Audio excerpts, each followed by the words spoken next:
শুভ সন্ধ্যা। তো আশা করি সবাই ভালো আছো, আমিও ভালো আছি। তো আর একটা নতুন ব্লগ শুরু করছি, মিনি ব্লগ। তো দেখো, এই দেখো কড়াতে কি হচ্ছে। এটা হচ্ছে তোমার কি বলো তো, গেস করলে জানাও, আর আমি এমনি বলেও দিচ্ছি। এটা হচ্ছে চিকেন পকোড়া বানাচ্ছি সন্ধ্যায়।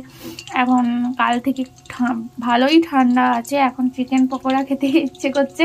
মানে বানাবো বলছিলাম হচ্ছে বাঁধাকপির তরকারি আর হচ্ছে পরোটা, কিন্তু হচ্ছে তারপরে ইচ্ছে করলো না, যাই দোকানে যাই একটু চিকেন আনি, দিয়ে হচ্ছে একটু চিকেন পকোড়া খাই। যেই ভাবা সেই কাজ, দোকানে চলে গেলাম। তো চিকেন নিয়ে চলে এসেছি, 500 মতন চিকেন নিয়েছি। বলেছিলাম দোকানদারকে যে তুমি একটু মানে চিকেন পকোড়ার জন্য একটু চিকেনের ভেতর থেকে বের করে দাও, আর বাকিটা যেরকম নর্মাল পিস হয় সেরকম করে দাও। তো উনি তাই করেছেন।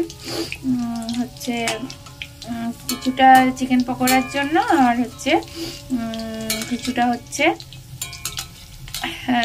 এমনি চিকেন করবো, সেটা ঝোল করবো। তো দেখতেই পেলে কিরকম হয়েছে। হ্যাঁ, এত এক দফা করে খাওয়া হয়ে গেছে, মোটামুটি ভালোই টেস্ট হয়েছে। নিজে মানে করেছি বলে বলছি না, আমি খারাপ হলে মানে আমি নিজে রান্না করলে আমার কাছে খারাপ হলে ওটা খারাপ, মানে ভালো না লাগলে ওটা ভালো নাই, আর ভালো লাগলে ভালো বলি। নিজের রান্না বলেই যে সবসময় প্রশংসা করি তা নয়। নিজের রান্না ভালো না হলে দৌড় আজকে রান্নাটা কেমন হয়েছে ভালো লাগেনি, যখন ভালো হয় তখন ভালোই বলি। এই নিয়ে চিকেন পকোড়া আমার 3বার আমি ট্রাই করলাম, মানে যতদূর মনে পড়ে 3বার, এর থেকে বেশিও করতে পারি, ভুলে গেছি। বেশি হবে মনে হয়, তবে 3বারের কথা আমার মনে আছে।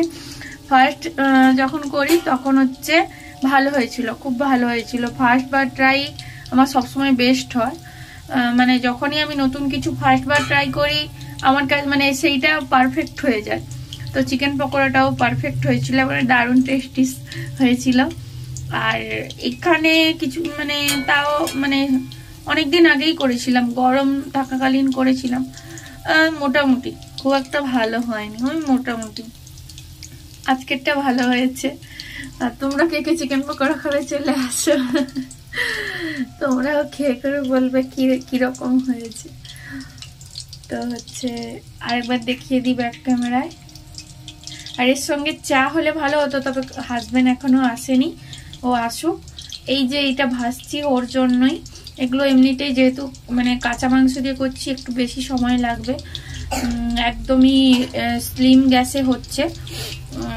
তো ওই জন্য এখনই ভেজে নিচ্ছি, ও চলে আসবে, ভাজা হতে না হতে হয়তো চলে আসবে। ঠিক আছে, চলো আরেকবার ব্যাক ক্যামেরা একটু, এই যে ব্যাক ক্যামেরায় দেখিয়ে দিচ্ছি লুকটা। আর ভিডিওটাকে বেশি বড় করব না, এমনিতে যখনই আমি ভিডিও করি এমনিতেই বড় হয়ে যায়। তো এটা হচ্ছে আরও একটু তেল দিয়ে ভাজলে পরে ভালো হতো, কিন্তু পুরো তেলটা মানে চিকেন করার আমার ইচ্ছে নেই, তাই এই যে হাফটা মতন ডুবে আছে। এই চিকেন পকোড়াগুলো ছোট ছোট করে বানানোর চেষ্টা করছি, সে আর ছোট আর হলো না, সব বড় বড় হয়ে গেল। যে দেখো, হ্যাঁ চিকেন পকোড়া। তো তোমরা বলো দেখে কেমন লাগছে লুকটা। আর আর হচ্ছে নিমন্ত্রণ থাকলো বাড়িতে আসার, এলে বানিয়ে নিশ্চয়ই খাওয়াবো। চলো চলো টাটা, সবাইকে টাটা।